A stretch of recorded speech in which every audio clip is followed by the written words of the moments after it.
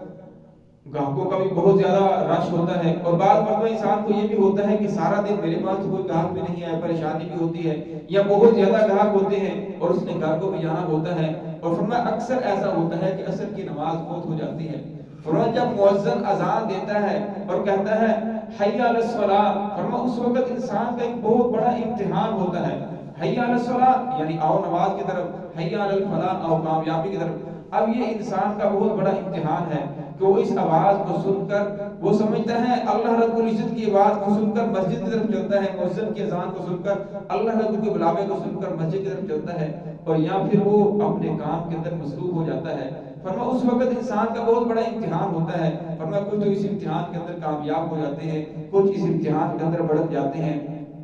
فرمایا وَقُومُوا لِلَّهِ قَانِتِينَ، اور فرمایا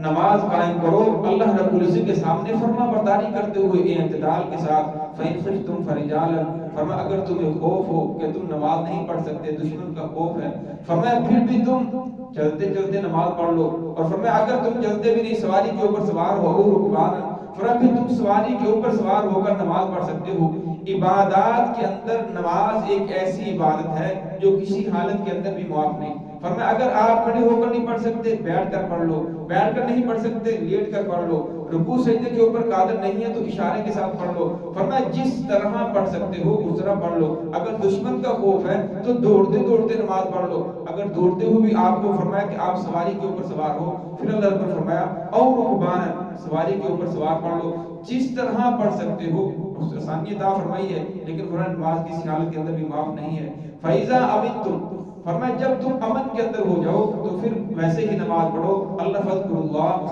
اللہ رب العزت کو یاد کرو. کما علمکم ما لم تکونوا تعلمون, جیسے اللہ رب تمہیں سکھایا ہے جیسے تم پہلے نہیں جانتے تھے. فرمایا یہ جو آپ کو اجازت ہے یہ اس وقت ہے جب آپ بیمار ہو, تو بیمار ہو فرمایا پھر اللہ رب نے اجازت دے دی ہے. اگر آپ وضو نہیں کر سکتے تو آپ تیمم کر لیں. فرمایا ہر چیز کے اندر اللہ نے آسانی عطا فرمائی ہے, لیکن فرمایا جب ساری چیزیں ختم ہو جائیں, جو